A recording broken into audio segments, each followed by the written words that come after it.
Pakibalik na po.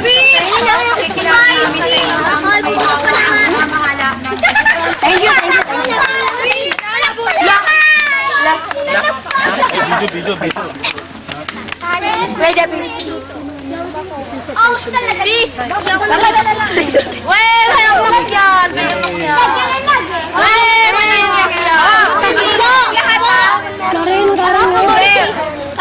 Pasalita lang sa atin yung namamahala dito sa Gethsemane Prayer Mountain. Ay, dumi. Ang ating pastor dito si Pastor Ernie.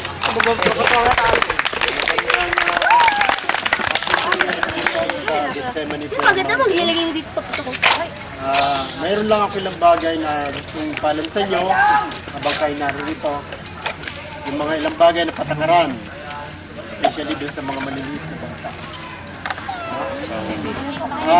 Una,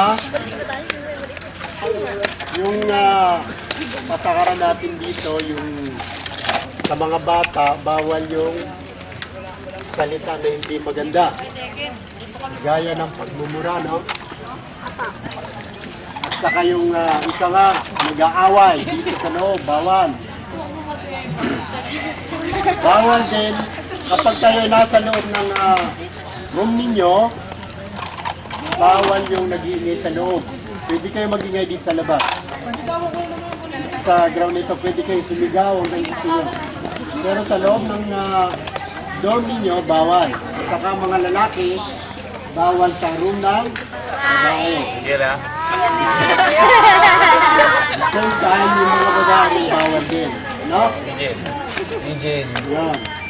At saka, yung paggamit natin ng tubig dito, medyo tipid-tipid natin dahil yung tubig po natin dito ay ginagamitan natin ng diesel.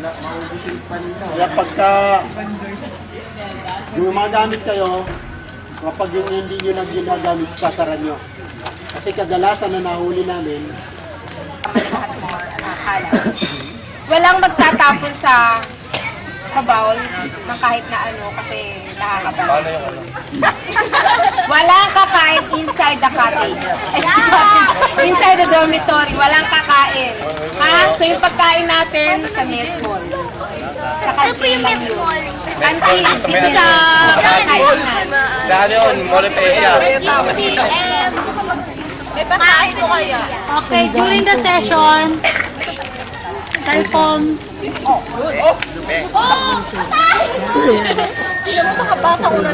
Ang galing nyo, lahat kayo may cellphone. Sa mga bata natin may Okay, game. Sa panahon ng session, iiwasan natin ang nakabukas na cellphone. Or sabihin natin, naka-open, naka-vibrate nga lang. Kasi yun ang magdi-distract sa session time natin. Hindi mo yung cellphone. Dala ninyo yung cellphone, pero hindi siya naka-vibrate na lang siya. Pwede off na lang. Vibrate, tama yung Pasok lahat doon, walang maingat sa sa method. Ito yung method. Papasok kayo lahat doon para sa pagkain. Ano man ang surprise na makikita nyo sa loob, surprise. Surprise! Baka takay kami sa puso, ha? Iba, kasi surprise kayo, isa sa inyo di kakain. Kapatid, hindi okay. Isa sa inyo di kakain. Surprise na lang. Surprise na lang.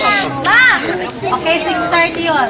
After nun, bibigyan namin kayo ng panahon para mag-change. Tapos lights up na. Ang session natin tatagal hanggang 11:30 ngayon. Ha? Yes. Bibigyan tayo ng eksaktong 5 o'clock bukas.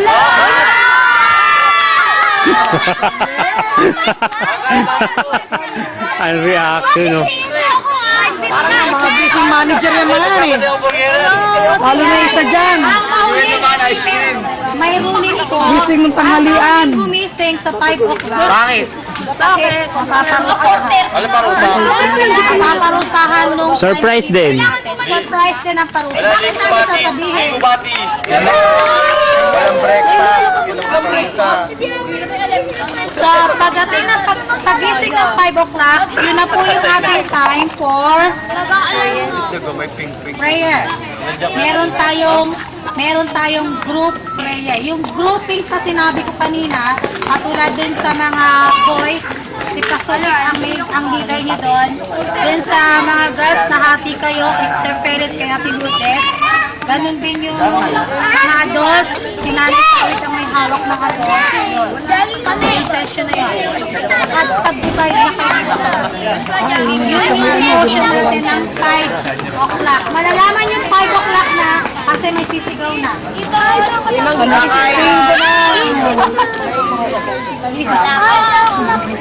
baka umagang unang hirit. Magbayad ka, ano yung tatak ko?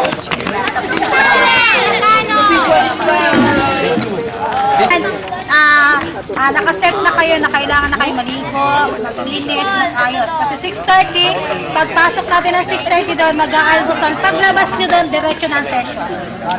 Kailangan nakaligo kayo lahat ng gawa. Kailangan toothbrush. Oo, okay. Sanay na ako din. Ilang session po? Pagpasok na kayo, bago kumain. Hindi, hanggang kaya nyo, bilisang kumain at gawin yung dapat yung gawin. Kasi 6:30 kain, after nun tatawag for the session. Ang first session natin, magsisimula ng 7:30. So 6:30 to 7:30, allotted time for breakfast and mga personal na gagawin ninyo. Kasi bakit kailangan nyo magmadali? 7:30, maghahanap na tayo ng session. Kailangan magkita-kita tayo sa isang lugar. Ito rin yung lugar na pagkikitaan natin. Dito tayo parati makikita. Pwede mo kayo na? Sige. Para makapagpahinga na kayo. Ituro mo na sa mga babae yung ano nila, dorm nila. Alam mo ba? Joyce, sa mga bata ko. Babae. Ito yung pinakamalaki.